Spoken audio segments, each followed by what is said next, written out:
Hello बच्चों, चलिए प्रश्न को पढ़ते हैं। यदि श्वसन उपापचय में आरक्यू 1 से कम है, इसका अर्थ है।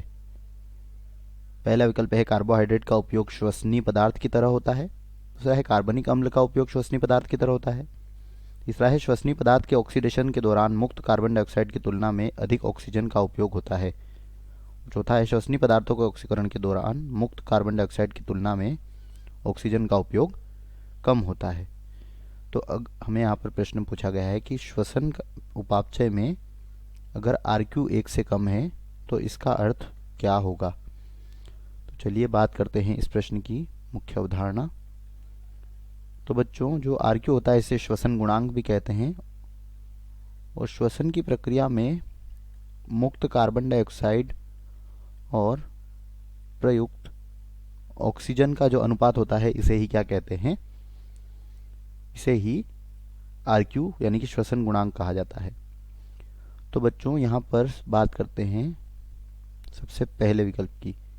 तो बच्चों, जब कार्बोहाइड्रेट का क्या होता है, श्वसन उपापचय होता है, तो यहाँ पर जो मुक्त ऑक्सीजन होती है वह, यहाँ पर जो मुक्त कार्बन डाइऑक्साइड होती है वह ऑक्सीजन के बराबर होती है, यानी कि जितनी ऑक्सीजन प्रयोग होती है उतनी ही कार्बन डाइऑक्साइड के अणु यहाँ पर मुक्त होते हैं। तो अगर 10 कार्बन डाइऑक्साइड के अणु मुक्त होते हैं तो यहाँ पर 10 ही ऑक्सीजन के उपयोग भी होंगे। तो यहाँ पर जो श्वसन गुणांक आएगा वह 1 होगा। तो यहाँ पर 1 से कम पूछा गया है, तो बच्चों यह तो पहला विकल्प गलत हो गया, क्योंकि कार्बोहाइड्रेट अगर श्वसनीय पदार्थ की तरह उपयोग हो रहा है तो 1 से कम नहीं होगा, 1 होगा। बात करते हैं बी की। तो बच्चों, जब कार्बनिक अम्ल का क्या होता है, श्वसन उपापचय होता है, जैसे कि मैलिक अम्ल, तो यहाँ पर जो मैलिक अम्ल होता है इस दौरान, इसके उपापचय के दौरान 3 ऑक्सीजन के अणु प्रयुक्त होते हैं और 4 कार्बन डाइऑक्साइड के अणु मुक्त होते हैं। तो यहाँ पर जो मान आता है वो होता है 1.33, जो कि 1 से अधिक है। तो यह भी गलत होगा, क्योंकि अगर 1 से अधिक है तो वह क्या होगा, कार्बनिक अम्ल होगा, और हमें 1 से कम पूछा गया है, तो बी भी गलत हो गया।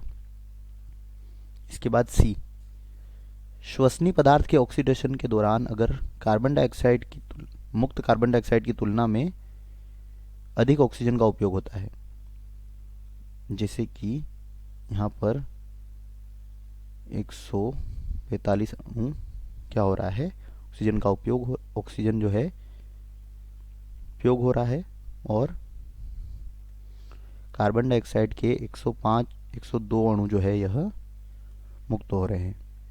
तो 102/145, तो यह होगा मान 0.70, जो कि 1 से क्या है, कम है। तो यही हमारा उत्तर होना चाहिए, क्योंकि अगर आरक्यू का मान 1 से कम है तो क्या होगा, श्वसनीय पदार्थ ऑक्सीडेशन के दौरान मुक्त CO2 की तुलना में अधिक ऑक्सीजन का उपयोग हो रहा है। और इसके बाद है डी, श्वसनीय पदार्थों के ऑक्सीकरण के दौरान मुक्त CO2 की तुलना में ऑक्सीजन का उपयोग कम होता है, यानी कि 100 CO2 के अणु मुक्त हो रहे हैं और 50 ऑक्सीजन के अणु उपयोग हो रहे हैं। तो यहाँ पर जो मान आएगा वह क्या होगा, 1 से अधिक होगा। तो यह विकल्प भी गलत है। दिए गए प्रश्न का यहाँ पर सही उत्तर है विकल्प सी। आशा करते हैं आपको समझ आया होगा। धन्यवाद।